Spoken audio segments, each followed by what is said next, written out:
Thank you everyone for joining me today for the South Korea Summer Abroad Program 2025 information session. I will be with you like in the following 45 minutes or so. Thanks everyone again for joining me today. So before we get started, we will start with the land acknowledgement. We wish to acknowledge this land on which the University of Toronto operates.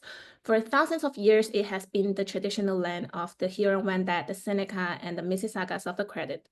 Today, this meeting place is still the home to many Indigenous people from across Turtle Island, and we are grateful to have the opportunity to work on this land. So in terms of agenda, we are going to do a field introduction and a quick overview of Summer Abroad. And after that, Professor Amy Kwan will be introducing the course content. And we are going to invite two amazing student participants in the 2024 South Korea program to speak their recent experience. I will quickly go through the program details, cost, and financial assistance, and also how to apply and the next steps. Just quickly before we get to Professor Amy Kwan, I want to let you know more about Summer Abroad. We'll be celebrating the 53rd year in this year. We've been around here for a long time since our first Siena, Italy program 53 years ago. So this is a chance for you to earn a full arts and science year credit. For the South Korea program's case, we will have 4 weeks on site. So if you can imagine earning a full year credit in a month, that's quite an amazing opportunity. And it's not like an exchange program where you have to do transfer credit. For Summer Abroad, it's a seamless process. You complete this course, you complete this program, it's in your corpus, it's already in your CGPA and your transcript. This year in 2025, we have destinations all over the world, including South Korea, and we are offering over 20 destinations. And for Summer Abroad programs, these are taught by U of T faculties and international faculty, and sometimes our partners. For this program, it is taught and led by Professor Amy Kwan, and this is a chance to fulfill a program, a breadth or distribution requirement for your degree. And for the South Korea program, you don't necessarily have to be a management student or a Rotman Commerce student to take this course. So it is a great opportunity for you if you want to have this kind of experience to take a management course and meet different students from across U of T, from different programs, different campuses, and even different years. And it will be a small class with approximately 25 students, and you'll be doing group work. This will be a great way to know your fellow classmates as well as faculty, and we will have different contexts that you're going to meet in Seoul. What I want to stress is it's also an all-inclusive study option. We do walk through most of the logistics with you and make sure that we got you before and also when you are on site. So we have access to on-site non-academic support through our own office and also our partners in South Korea at the Ewha Women's University. We also lead pre-departure orientations, and that would be all students should attend. And this is where we talk about safety. We guide you through all the details before you get to Seoul. We are also in close contact with the Safety Abroad office at U of T. So we want to make sure we maintain your safety and we provide guidance for you while you are abroad. So yes, why Summer Abroad? What are the benefits of taking Summer Abroad courses and programs? So yes, the location becomes a living textbook. It's not a traditional academic environment. So you're going to be having in-class lecture hours. For the South Korea program, it's usually in the morning, 9 to 12. But you're pretty much going to be out there in the field. Especially for this program, you have a lot of academic field experience trip. Previously, we called it field trip plans. And it offers an immersion experience perfect for various forms of studies and also visiting. So this is kind of opportunity you don't necessarily can get when you're here in Toronto. You get a better understanding of international issues and concerns. It's hard to explain simply by my voice, but once you actually get there, it does absolutely change you. I believe Paris and Ling can tell you how much this experience has really changed them personally, as well as academically and professionally. And of course, it combines academics and travel. You get to really experience the beautiful of Seoul and South Korea. In terms of professional developments and benefits, these are key to the summer abroad programs. You build global network, you will get an opportunity to meet lots of interesting people, and you have the global awareness and skills that you can leverage that experience. In terms of personal development, you make lifelong friends, and like as you are just a class of 25, you're going to do group works. You will be really knowing your classmates. You may room with one of them as well. So it's a great opportunity to meet different people that like you can have a chance to meet in Toronto. You gain communication and presentation skills. You gain a meaningful cultural experience. And of course, you will build a global gateway to future travel. So let's get into the program for Seoul, South Korea. This is a 10th year of the program on site. As mentioned, it will be a small class. The dates are Thursday, June 26th to Friday, July 25th in 2025. There's no prerequisites for the course, and the instructor will be Professor Amy Kwan. We will be run in partnership with Ewha University International Summer College. So I will hand this over to Professor Amy Kwan for a little bit of the course overview. Amy? Yeah, can you hear me? Yes, great. All right, welcome everyone. Thanks for taking the time during the day to hear about the program. So let's see what we have here. The course, as Wenji has already introduced, is established 10th year of the program since 2015. It's a pretty, I would say, exciting program. It's always evolved, and we always have current events with the time, as well as any experiential educational trips that we plan. So my name is Amy. I'm the instructor. I've been part-time instructing with the Rotman since I'll just say over a decade. I also have professional experience outside, and I'm a CPA. I am an accountant by trade, but I also have my postgraduate also in information studies. So with regards to this course, as Wenji had mentioned, there is no prerequisite. I could say that it is a level playing field for everyone. We also have a lot of networking opportunities in the sense that a lot of the group members, and I think that Paris and Ling can speak to this, in terms of like the diversity of the students is what actually makes up like a summer abroad program, I think, very unique, as well as something that we definitely leverage on and capitalize for this type of course. So as long as you have a basic understanding of even being a customer, which all of us have been in a situation where we've entered into transaction, you have entered into essentially a commerce transaction, and that can be modeled out in terms of like how companies plan their strategic objectives for those purposes.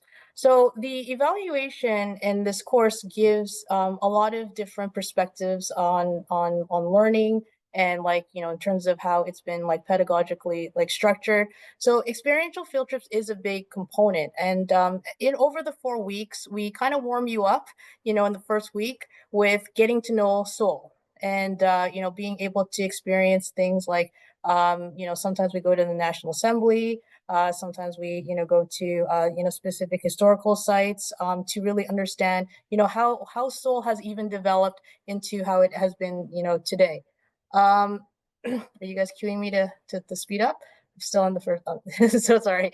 The evaluation then, from a course homework perspective, a lot of participation, a lot of discussion. So it's not, don't think that you'll be sitting there and you'll just be listening to me at the front. You will be listening to myself, you will be listening to your classmates, you will be listening to a lot of the hosts that will be hosting you on these experiential educational kind of like sites and visits. So instead of like imagining yourself in the classroom for like an hour, guest lecture, you're actually going to the company sites by the last week and learning and applying a lot of the things that you learned in the first 3 weeks.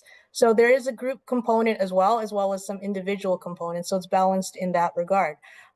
The program is very regularly tempoed in terms of, we do see each other every single day almost of the weekday. Monday to Thursdays are class times, and then we have trips on Thursdays and Fridays. So the way that the course is also balanced, and it's been mindful over the 10 years, is we also want you to have the time to enjoy your time there, to experience, of course, South Korea and Seoul. So in terms of your time off, we do like everything. For example, just is due by like a Saturday. I purposely ensure that things are generally not due on a Sunday because some people will take that time if they are given the extra time. So I kind of want to force you guys to enjoy your weekend in Seoul. There's a lot of students who take day trips. They plan ahead. And the other thing about having the classes in the morning or before the afternoon time is, and having your group to work with, is South Korea is known a lot for their cafe culture. So a lot of the students actually, incorporate into their, hey, group meeting, let's meet at this cafe, let's try this cafe out. And there's a lot of these things that are pretty much accessible within the back steps of where you are situated in Seoul. So being able to essentially immerse your experience, in that type of environment is a great opportunity while you are there. So next slide. Thank you. So the academic field trip experiences, this is why she's cueing me. These are like your spread of like the many things that you can see. So you can see it's not just about like, one type of, item. We do really try to balance that experience like for all of the students. And I hope that Ling, Paris, you guys can cue that up to speak to your experiences through the students' lens. Is the great thing that I like to hear in terms of feedback is, that they didn't know about these things prior to coming, to South Korea, even though you may be familiar with, of course, South Korea in the, pop culture items that you might come across on your everyday to day. There are also some of the places that are, I think are very applicable to either the commerce, the business modeling course, as well as you like learning about, the feel and the culture of the country, that students say that they wouldn't have visited had we not even just prompted them or brought them along. And that experience, of course, with everybody in this field trip together, I think even the bus ride is an experience in itself, right? Which I'm sure Ling and Paris might be chuckling about in terms of they understand what I mean by that. So there's also an overnight field trip in this program that has, we have actually some industries that have been really good about hosting us year over year. Hyundai, Samsung, of course, and POSCO are the big names. And then on top of that, depending on schedule, depending on availability, we have gone to, for example, Samyang in the past. We've gone to Smart Farms. We've gone to, a lot of micro technology firms. Like there's been a lot of opportunities, but you can see that, in between all the balances of these companies, these banks, and these museums that we do, you could see on the second bullet point right there that we've gone to the beach, right? So that is an experience even within South Korea, is to make sure that you also see those other things in the sites. But we also, with the aid of our guide, we also explain to you and teach you about like some of the things that have actually evolved in those areas, from probably farmland to where they are today in terms of a heavy industrial boom.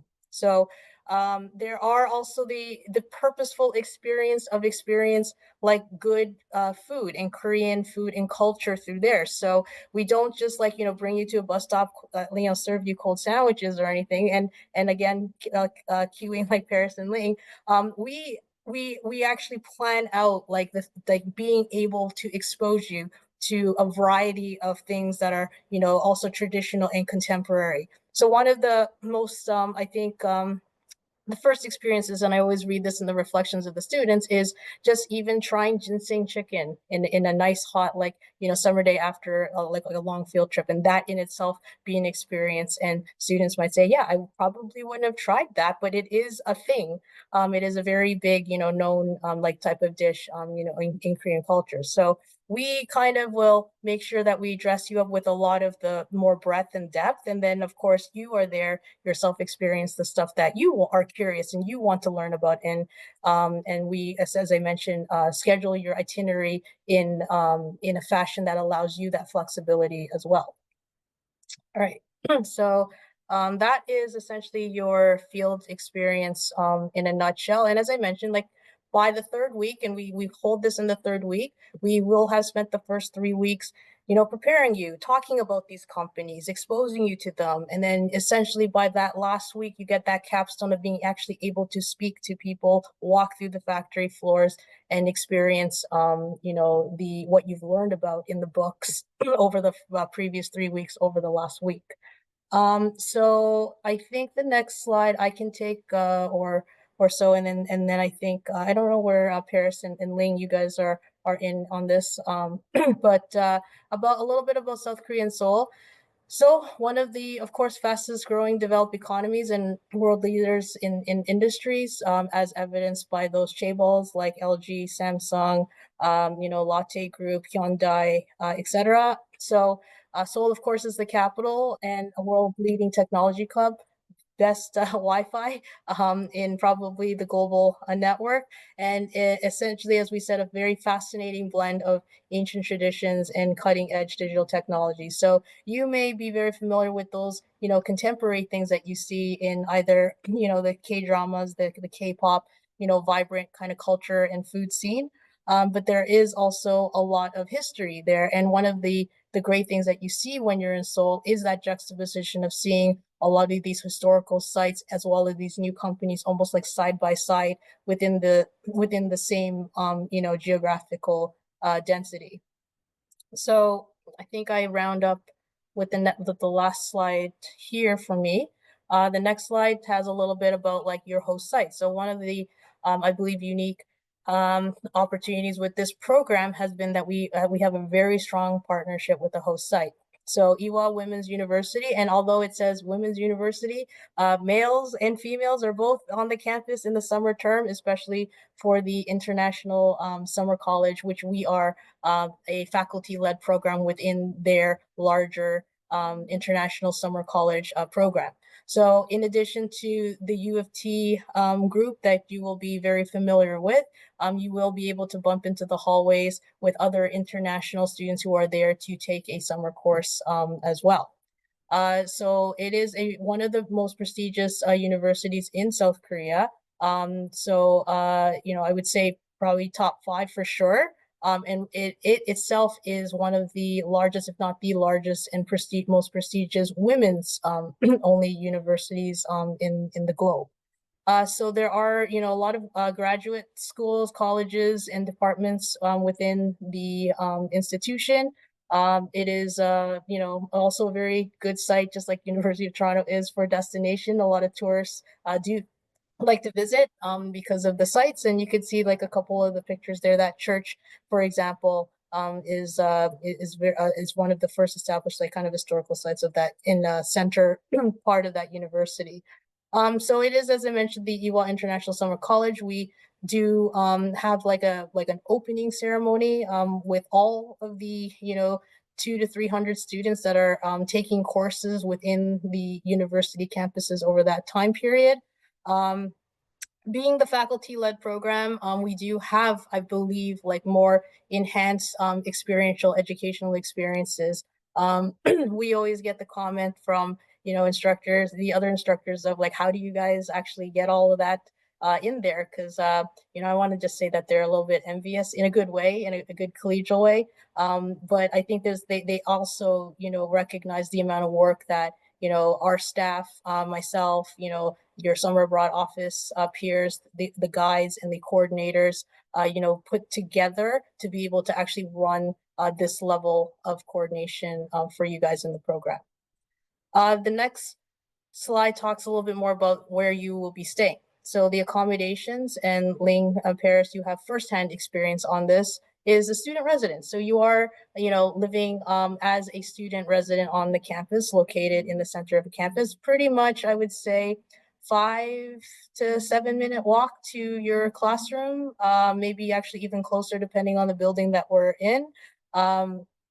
Convenience stores on site. Pretty much like I said, in the back doors, you will pretty much be in the Chen area, in the Ewha, like kind of community hub. There's pretty much a lot of things to find, just even within walking, distance. Double rooms for you guys, ensuite washroom, Wi-Fi, aircon, all the basics that you need with regards to a comfortable roof over your head.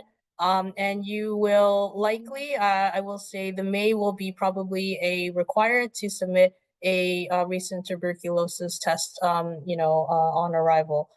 There is, because we are just, for those of you who are going to be with us and joining us, because we are partnering with the university, there are just additional procedures and processes in case you or any students in this call or in this audience has been to other summer abroad programs, which would be wonderful. But each site may have their own intricacies of what they are looking for in terms of from the students to be providing, upon entry onto their campus grounds. So that's just something that somebody like Wenji would definitely navigate you through and ensure that you're taken care of with those administrative processes.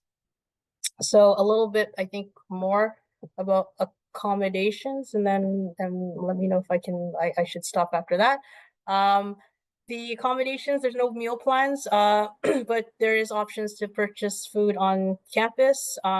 This is a budget for self-prepared meals. So for you guys who are going to be and this is where I think it would be great, like, Paris and Ling, if you have experience as a student being there, like, there are, I think, going to be a lot of great opportunities, and you just need a budget for it to go to these cafes, to go to these other places that you'd like to eat at. So if you plan to, essentially take an opportunity to go out to those things, the markets and everything like that, then just plan accordingly and get the advices from myself, from the program office. But you can, if you need to, just go, I would say, very simple in terms of, bringing, having, convenience stores are also very good for food there. You probably see a lot of the viral videos on TikTok, Insta, and whatever other social media.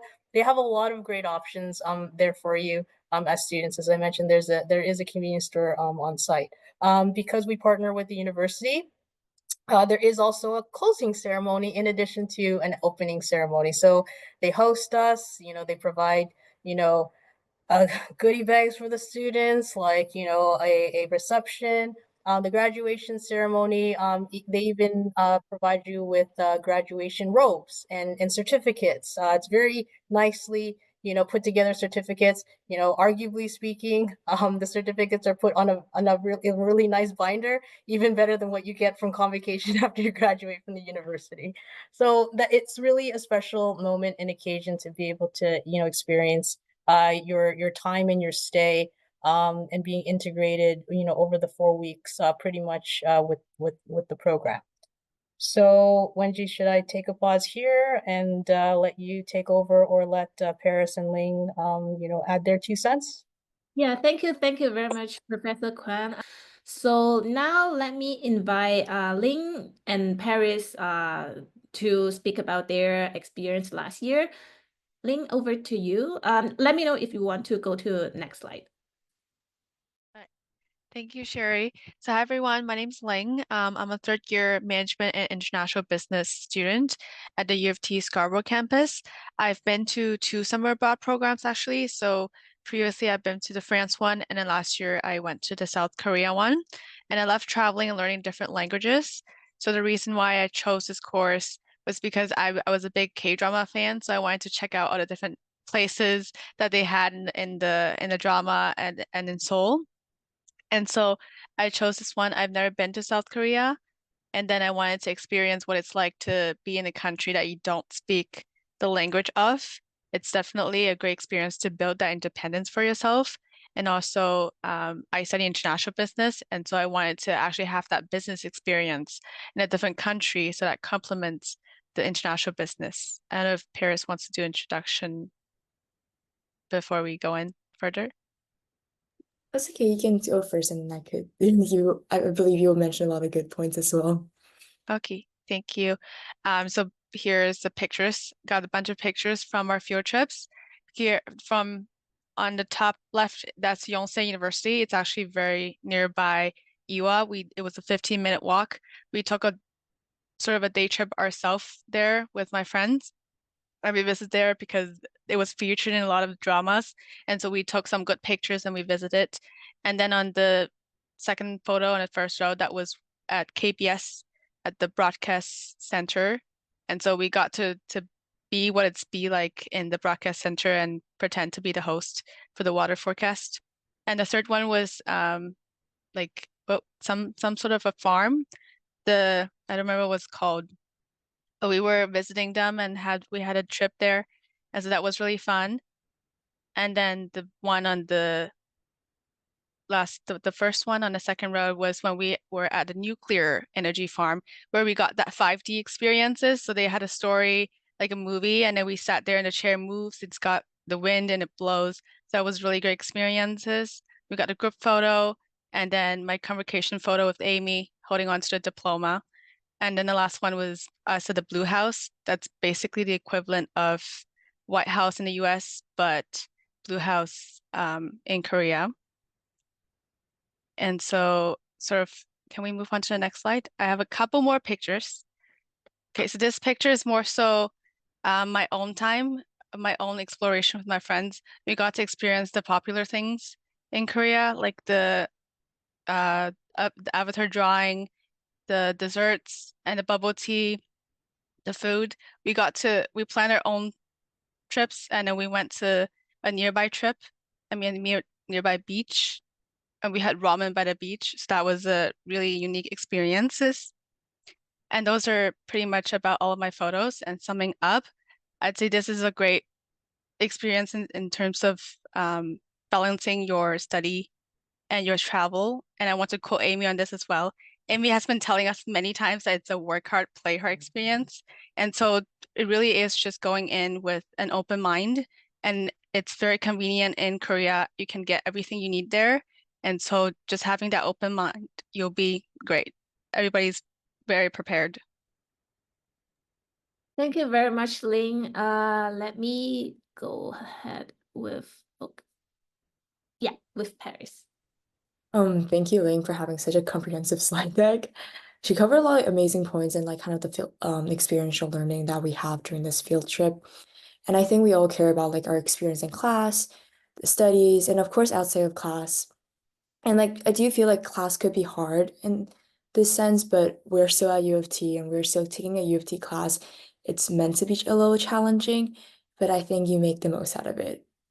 And like one of my favorite memory was kind of like touring the Hyundai Motors. It was so eye-opening and surreal to kind of see what I've learned at U of T, specifically operational management, into this class and kind of see how like kind of factory works and how there was real-time like clock everywhere to see where cars were being produced and like shipped out. And I remember they were telling us about how there was like 600 workers alone, like working the assembly line, shipping out like more than 1,000 cars a day. And there was like a lot of experience that you kind of can't get outside of kind of this class and like touring the factories. I know that Amy and other coordinators try so hard to facilitate kind of a learning experience that we could have. So I really appreciate that. And kind of as Amy mentioned earlier, and what Ling said, you work hard, play hard, and there's so many things to do in Korea aside from studying. I really enjoy like being with my roommate, and we were able to go to class, and right after we just go shopping or walk around and cafe hop. And I think that it was like one of the highlight of my trip, just being able to like be constantly doing stuff. So I would say I was a little overstimulated at some time, but I really do believe that you kind of get you kind of get what you want out of this if you're proactive and overall like just very open-minded towards this experience. And like one really funny experience I had was when we had like 20 minutes of free time in I think in Myeongdong, and then everyone came back with a shopping bag. Like everyone was a victim of capitalism. Everybody loved shopping. And honestly, I love that because I feel like you can't really have that experience in like Canada. And like I really do encourage everyone to kind of like be open-minded and like kind of budget well prior to understand like kind of what you can possibly buy, but definitely bring more cash than you need to. Yeah, and obviously, if you guys have any like questions, like I've received a couple LinkedIn messages, and like my LinkedIn is the same as my name. You can message me after class or after this meeting or anytime during the process. Thank you. Thank you very much again, Ling and Paris, for sharing your student experience as a past student participant. So for now, I would just proceed to like some logistics. So in terms of getting there, our students are responsible for booking their own flights and transportation to Seoul and also the Ewha Women's University. However, we will provide a recommended flight for admitted students, and we do suggest you to take this recommended flight just because it's nice to travel with your fellow students, and we'll be providing additional information prior to departure and like during the pre-departure orientation. So in terms of visa and insurance, a quick note that you are responsible to for arranging your own visa, of course, if applicable, and we will give you supporting documents if you are admitted for the program for South Korea. Canadian citizens require a passport valid for 6 months beyond the return date, also a KETA. For international students, you must check with your embassy or consulate for requirements. Some abroad, as I mentioned, we do try our best to give you as much as support and documentation as possible. Because of that, please apply in Toronto if possible, and review the terms and conditions of travel, health, flight, and insurance and cancellation insurance as well. But I must stress now, do not book any flights. Make sure you're admitted to the program first, and then we will walk you through in terms of recommended flights and next steps of getting insurance and visa as well. Just a few more slides. The eligibility. So U of T students must be in good academic standing. You can't be in probations.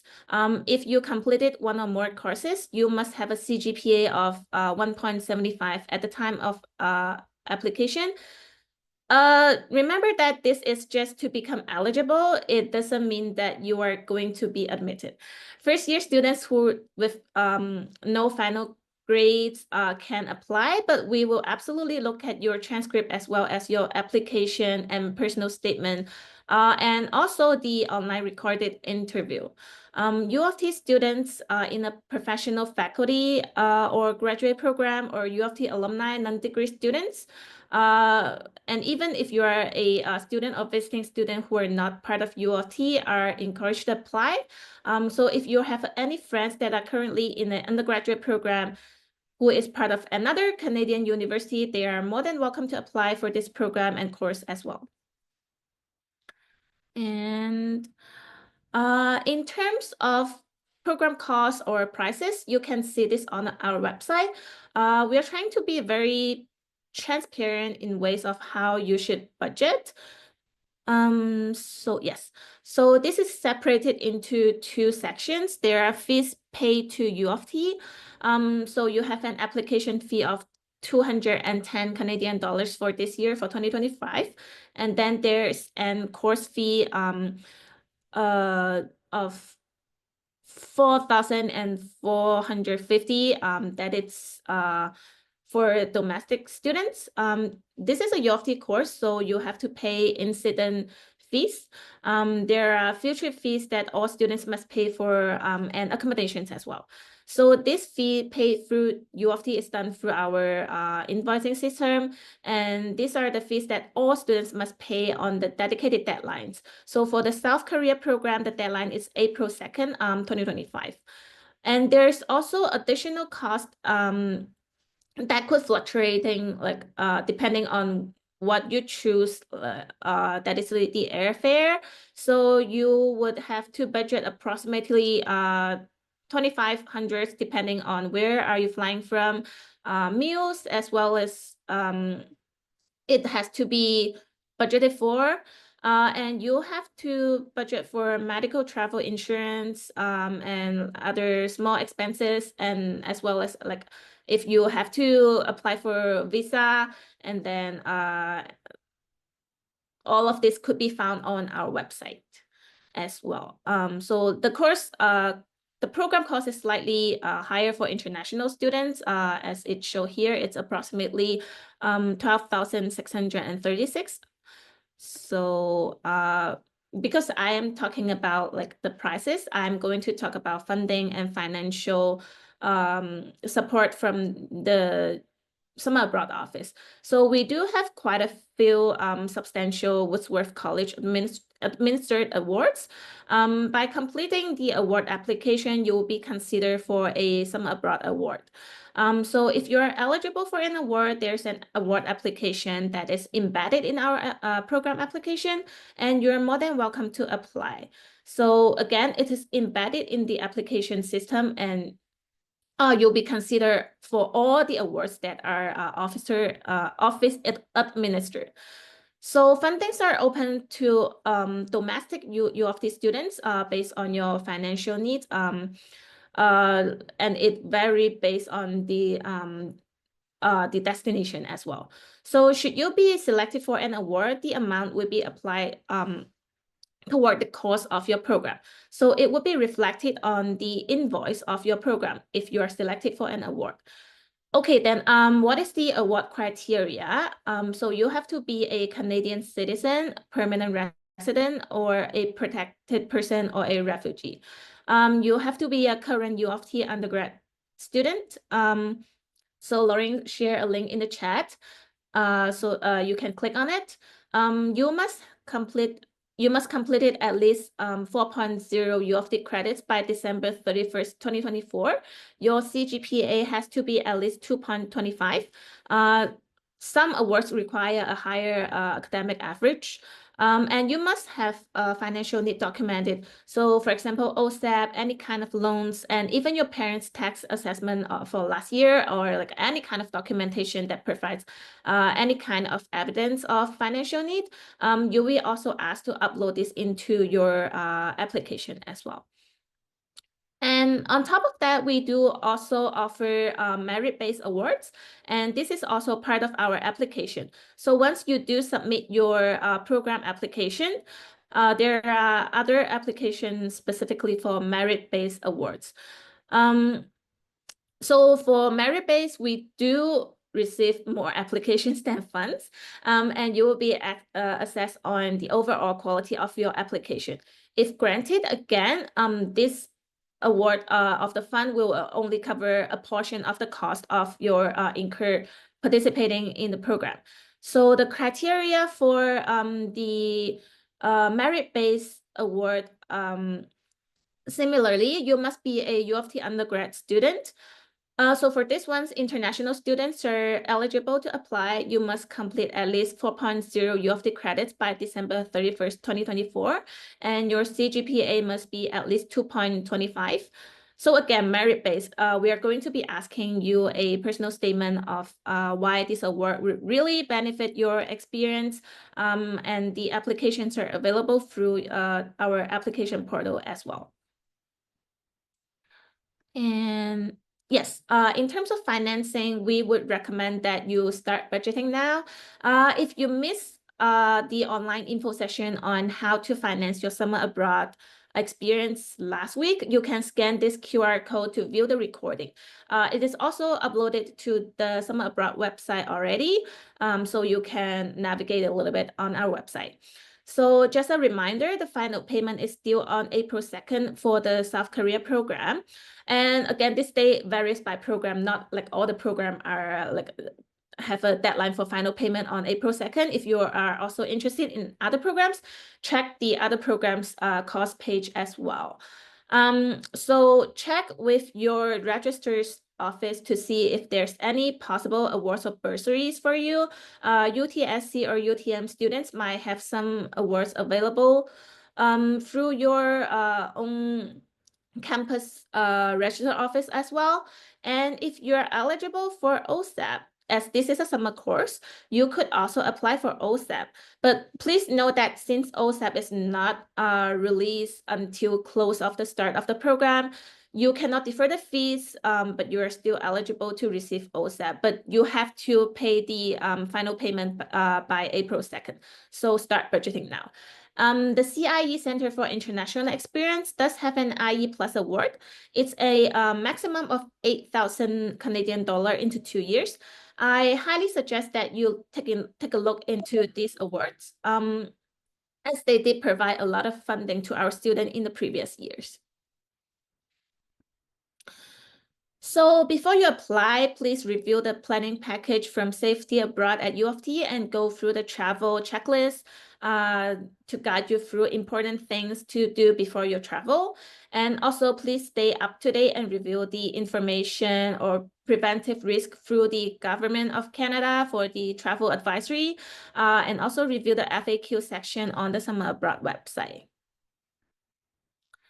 So in terms of EDIA resources, Summer Abroad is committed to support all students in your study abroad experience. We have launched a webpage of EDIA resources. So EDIA stands for Equity, Diversity, Inclusion, and Accessibility.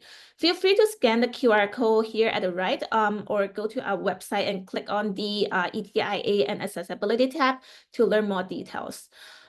This webpage is designed for diverse student communities who are interested in studying abroad.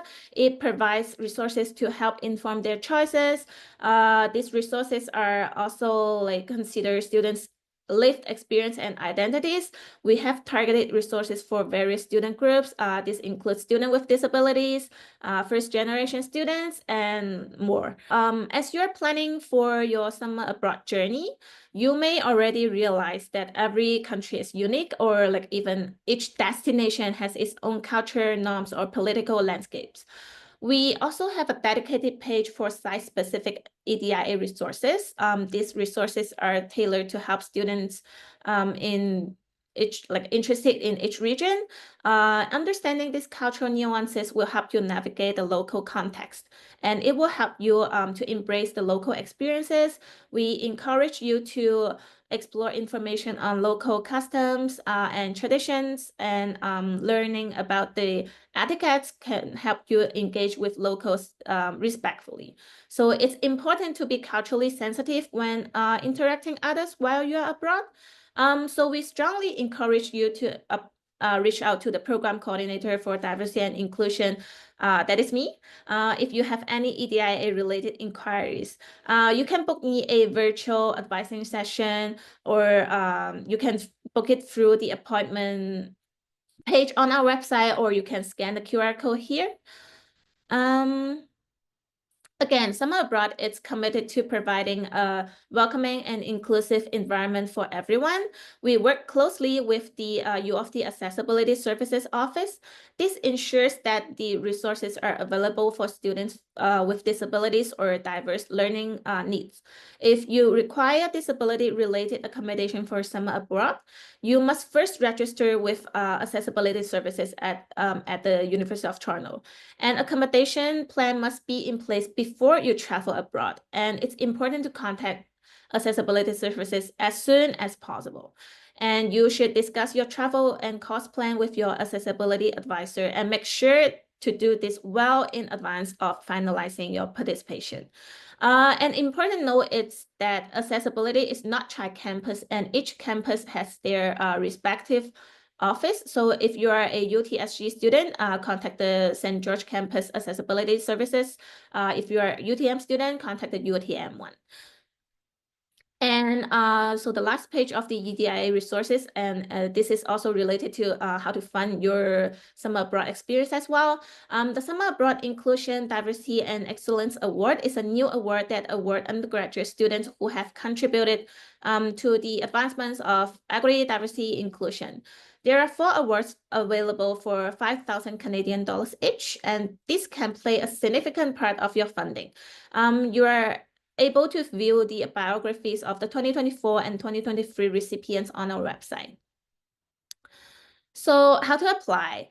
Applications for the Summer Abroad 2025 programs are now opened. The deadline for the South Korea program is Monday, February 3rd, 2025 at 4 p.m. The programs are selected based on a set of criteria, so it's not first come, first served. We look at academic suitability, so your program as well as your transcripts, but we also have a set of personal statements. So this year we have 2 personal statement questions, and we are going to have a recorded video interview component where students are asked to speak about adaptability and other general questions. The video interview details will be provided once the application is submitted. So once you pay the $210 application fee, you will get your unique link to your online recorded video interview. The video interview details will pop up, and then we are estimated the average time of completing the assessment. It's 15 to 20 minutes. So, oops.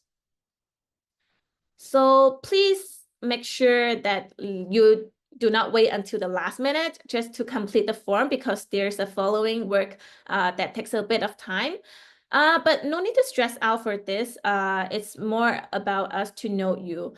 And you will necessarily to have a decent CGPA, but if you have a very compelling personal statement and a recorded interview, we do prioritize that very seriously. So please do take a look at our application, the questions we are going to be asking in terms of the personal statement. You could save your application and go back to it and make sure you just apply by the deadline. That is February 3rd at 4 p.m.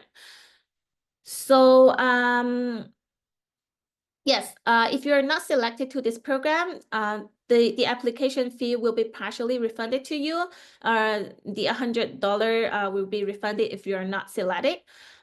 Please note that each program has a separate application. So if you're interested, for example, in the South Africa program and the South Korea program, there are 2 separate application and 2 separate application fees. Just keep that in mind.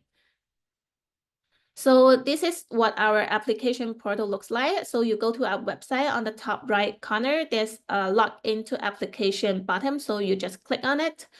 And this is what our application form looks like. It's pretty straightforward. You just have to follow the steps and prompts, and just as long as you apply by the deadline at on February 3rd. And yes, don't forget you have a 15 to 20-minute video interview assessment too. Don't wait for the last minute to submit, and you're all good for application. And in terms of admission decisions and accepting an offer, decisions will be sent by late February or early March. Admissions for on-site summer abroad programs are conditional, of course, upon the Government of Canada allowing travel outside Canada. So if we offer you a spot to the South Korea program, if accepted, you will have 1 week to confirm your participation, and you will need to pay a non-refundable 1,000 Canadian dollar deposit. If you decline an offer, you will not get your application feedback. And so the remaining fees of the rest of the fees are due to U of T. And again, for the South Korea program, fees are due on April 2nd, 2025. So start budgeting now. That is very important.